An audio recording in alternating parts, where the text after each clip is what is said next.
بركة بسم الله. اللايف النهاردة بعنوان يا حسام خليك في شغلك. حسام حسن، ما تحاولش تخلط السياسة بالكورة والإنجازات اللي بتحصل واللي انت هتخسر كتير. إن في يعني إيه آراء مختلفة كتير يا كابتن. مفيش داعي انت دلوقتي بتقول احنا عملنا انجاز زي اتعمل مع قناة السويس الجديدة وبتاع. كله طلع عمال يتكلم بقى ويقول لك يا عم حسام بطل بقى، وهيدخلوه في قصة. احنا عارفينك اللي انت ابن مصر ووطني وانت اخوك من الناس المحترمة. ما تدخلش نفسك في سكك بقى. بتقول بقى مؤتمر صحفي تقوم مدخل برضو كلمة كده وكده. فما فيش داعي بقى، ما تخلطش الامور ببعضيها. محدش يتكلم عن الماتش امبارح، كله عمالين يتكلموا عليك على اساس اللي انت دخلت وعمال في المؤتمر الصحفي قبل منها تقول كذا وتقول كذا. مش عايزين بقى في ناس مختلفة كتير يا عم حسام. عارفين ان انت يعني يعني مش ما بتجاملش حد. يعني دي احسن كلمة بقولها بقى، ولا اقول لك بقى بتطبل ولا بتطبلش. واخد بالك؟ فخليك في اللي ايه، في الكورة، وخليك في اللي ايه، في فرقتك.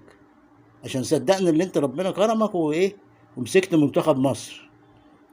التصريحات ديت هتخليك تضمن الدوري، انا بقولها لك اهو. فال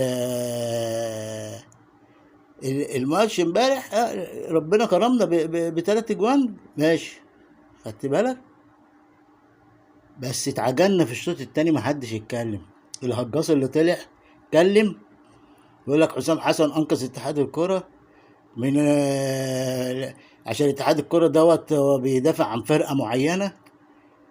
بني ادم دوت يعني بقى بني ادم، استغفر الله العظيم، بني ادم يعني هجاص فعلا، ولا بيعرف حاجه في الكوره.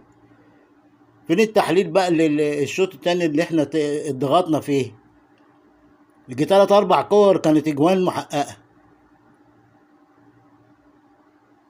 فعايزين بقى اللي يبقى فيه ايه، توازن. ربنا يكرمك في اللي جاي، خدت بالك. يعني انت لعبت باتنين بقى، زيزو ومش عارف وتريزيجيه بقى طايرين، ووقفت مروان عطية، وقلت ده حمدي هو اللي ايه، شبيه لمحمد عبد المنعم. فمش كل مرة هتسلم الجر. حمدي كويس وثابت وبتاع، بس الشوط التاني نص الملعب اتاخد مننا. خلي بالك يا كابتن وربنا يوفقك، والى اللقاء.